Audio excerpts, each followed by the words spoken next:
Mesdames et messieurs, bonjour, bienvenue sur zonetotalsport.com. Aujourd'hui, je vous explique un jeu de manipulation que vous pouvez faire pour comprendre le sens de la rotation lorsque vous êtes en situation de jeu en badminton.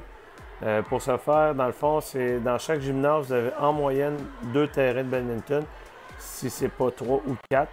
Dans le fond, comment c'est fait, c'est que ça prend 4 joueurs par demi-terrain. Donc, ça fait 4, 8, 12, 16 joueurs en action. Si, dans le fond, dans les classes habituelles, on est une trentaine, les autres personnes sont en attente, on peut leur donner une tâche à faire sur le côté, effectuer le plus de frappes possible. Donc, j'ai mis les images en annexe. Donc, pratiquer les coups droits avec le volant de badminton, le revers, etc., dans un coin du gymnase. On peut utiliser aussi la frappe au mur. Ici, ça peut être une raquette de tennis avec une balle mousse.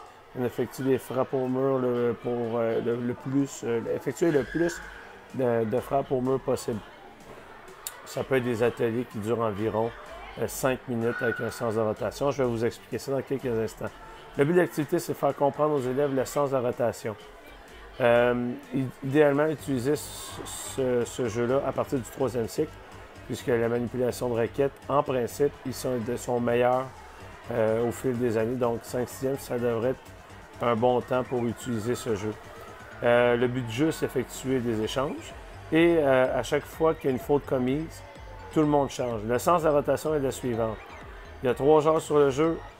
Lui porte le numéro 1, celui-ci à gauche, numéro 2, celui à droite en avant, numéro 3, et celui qui est sur le banc, numéro 4. Donc, on frappe le volant, il y a une faute dans les deux équipes. Donc, celui qui est dans le numéro 1 va au 2, 2 va au 3, 3 va au 4, 4 va au 1. OK? Donc, dans le fond, c'est ça, c'est que ça donne la chance à tout le monde d'utiliser, dans le fond, de jouer à chacun des espaces sur le terrain et aussi d'aller sur le banc une fois de temps en temps. Lorsque, exemple, ça fait 5 minutes, évidemment, on ne compte pas les points en premier. Là. Si on voit que le niveau de jeu de nos élèves sont vraiment so-so, donc c'est vraiment débutant, je vous suggère de ne pas mettre de points. Si vous voyez qu'ils sont bons, on peut rajouter un système de pointage. Donc, exemple, on frappe l'autre côté, manque son coup, un point ici, puis il y a une rotation, même à ça pour les deux équipes. C'est des ateliers qui durent 5 minutes. Ici, c'est l'équipe A, l'équipe B, l'équipe C, l'équipe D, l'équipe E. OK? Donc, quand on siffle, on peut mettre une équipe F aussi sur le banc. Donc, pour comprendre le sens, mettons, je vais marquer ici, F, sont assis sur le banc. Pour minimiser un peu si vous avez un petit espace, on divise ça en plus petits groupes, évidemment.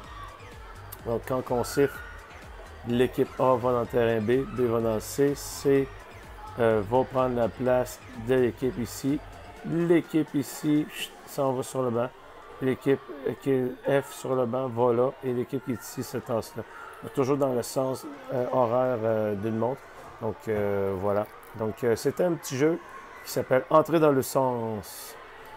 Pour plus de détails, www.zonetotalsport.com. Ciao, ciao!